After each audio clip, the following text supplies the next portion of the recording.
Bien, Maria Gracia, pourriez-vous vous présenter et nous dire à quelle fédération du droit humain vous appartenez? J'appartiens à la Fédération portugaise.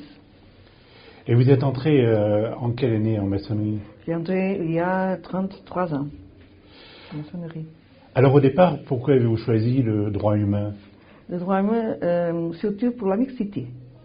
J'ai travaillé quelque chose à ce temps-là. C'était compliqué au Portugal de choisir et parler de maçonnerie, j'ai entendu. Quand même la mixité et l'internationalisme aussi.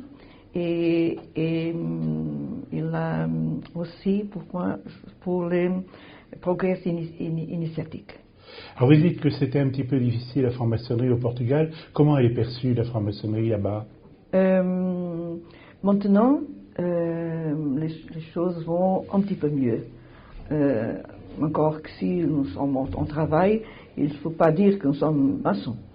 Mais au monde civil, dehors, le travail, ça marche bien. Et après la Révolution, et après les années sont passées, et c'est tranquille d'être maçon au Portugal. Et comment... en cette région. Parce que je habite à Lisbonne. Et c'est différent parce qu'à l'intérieur, c'est plus compliqué. C'est plus compliqué pour quelle raison? Il y a le poids de la religion Oui, le poids de la religion surtout. Et c'est ça qui nous fait des complications. Travailler, par exemple, à l'intérieur du Portugal, on travaille, mais on doit être très, très discret. Et dans le paysage maçonnique portugais, comment est perçu le droit humain?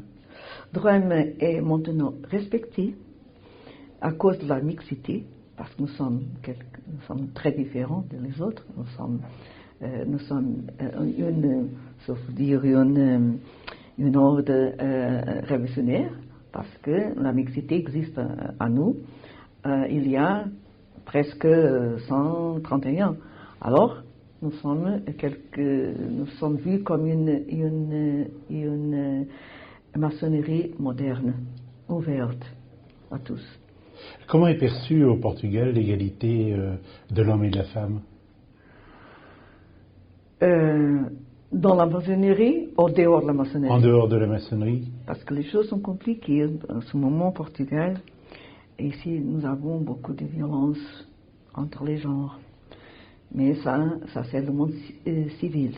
Et je pense que ça, c'est partout ce que je pense en Europe. Nous avons des problèmes. En effet, je pensais qu'avec la révolution, avec tout pourrait changer. Mais maintenant, la violence surtout, et je pense, c'est mon avis personnel, entre la jeunesse, la violence, entre la jeunesse, la parole, et presque accepter en être violent, vous savez. Et c'est pourquoi la maçonnerie, quelques maçonneries, vont travailler, c'est les valeurs, et surtout le royaume, bien sûr. Alors justement, vous travaillez dans quel sens à l'heure actuelle au droit humain au Portugal pour faire avancer la société? C'est qu'on travaille à ce moment pour un séminaire dehors pour que notre parole soit entendue.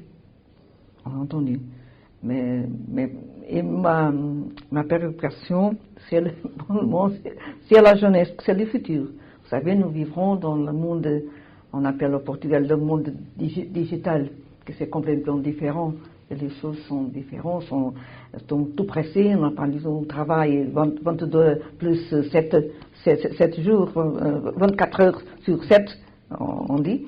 Alors, tout le monde a besoin d'une réponse immédiate, différente. Et à ce sujet-là, on va avoir attention aux jeunes, parce qu'ils sont le futur de notre pays et le futur du monde, bien sûr. Vous pensez que la franc-maçonnerie, plus particulièrement le droit humain, peut avancer de vraies solutions pour la société portugaise?